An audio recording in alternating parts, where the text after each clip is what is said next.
this is Andreas Moritz, and this is a question from someone who is asking, what are any safe contraceptive methods? And this is certainly not an easy question, because most of the contraceptive methods that are being used today are very, very unhealthy. We know that most of them are chemical based, which changes the hormonal balance in the body and can increase the risk of cancer, heart disease, and osteoporosis and other serious conditions.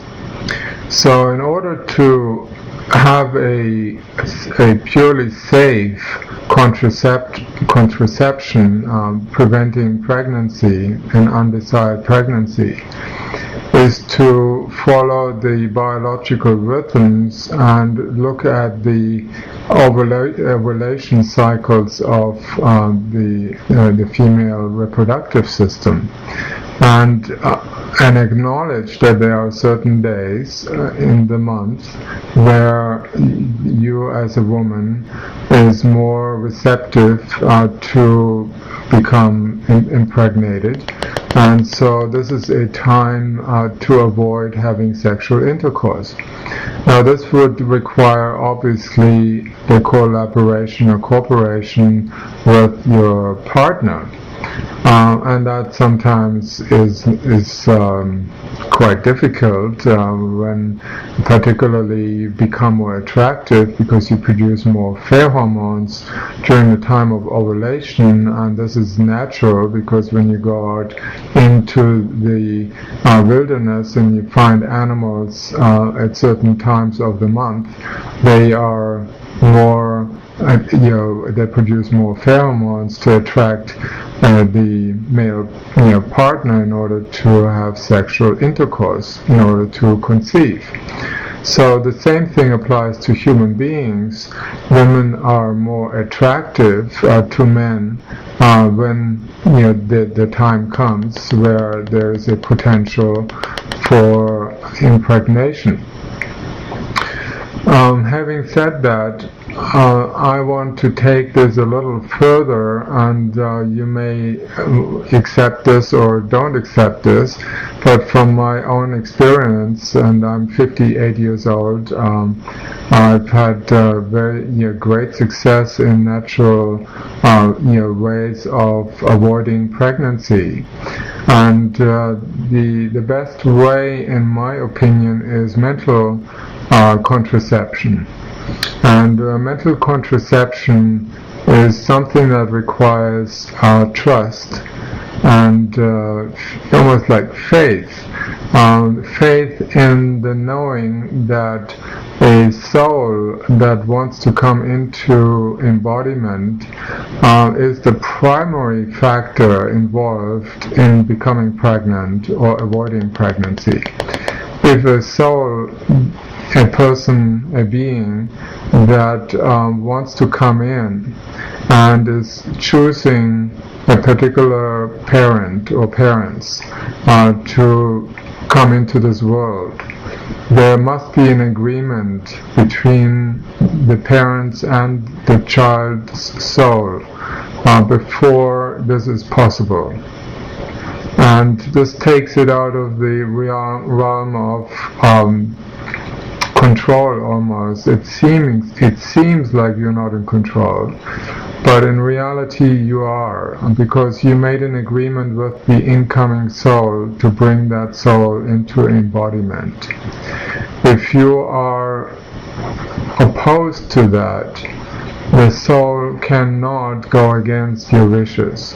But if you have a hidden desire, I don't want to become pregnant, but I really would like to become a mother, then you're sending a double message to the child, and the deeper desire, the unconscious desire, will override sort of the resistance desire, and you may become pregnant. So it's important to realize what your hidden desires may be. If if you have a fear of becoming pregnant, but really you would like to become a mother, then it is most likely that the child receives the message of there's a go-ahead, there's a green light to come in. Otherwise, if both partners have a very clear, not just understanding or desire, but a deep knowing that there's no request for becoming pregnant at this time, then the soul of the child cannot come in and will have to select other parents.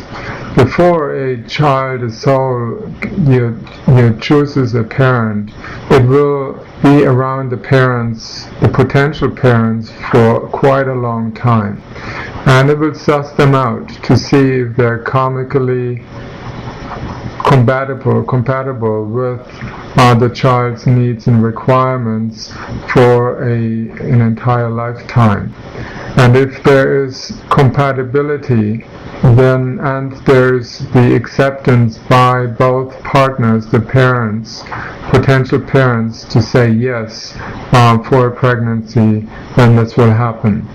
If there's no such desire and a keen during the sexual intercourse or just before, that there's no desire on any level, subconscious or conscious, that a child should be born to these parents, then the child cannot come in, and there cannot be any pregnancy. This is the ultimate form of contraception that doesn't require any medication, any drugs, any hormone changing drugs, which can be very risky for the mother particularly, and it's important to realize that the power of the mind supersedes the power of the body. Many contraceptive methods have actually failed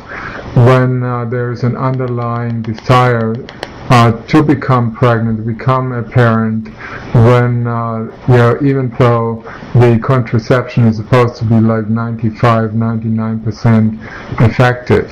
So it can render the underlying desire can render a contraceptive method ineffective. So it's important to realize that the mind is still much more powerful than the body ever can be. I hope this gives you some idea of the possibilities. I've seen it happen many times, that both ways, that when the mind's desire is very strong, that there's no desire for a pregnancy, then it cannot happen, and regardless how fertile a person may be. Thank you. I personally never encouraged anyone to take birth control pills. Right from the beginning I was standing against it because of the severe side effects that one can expect, including breast cancer and heart disease, stroke.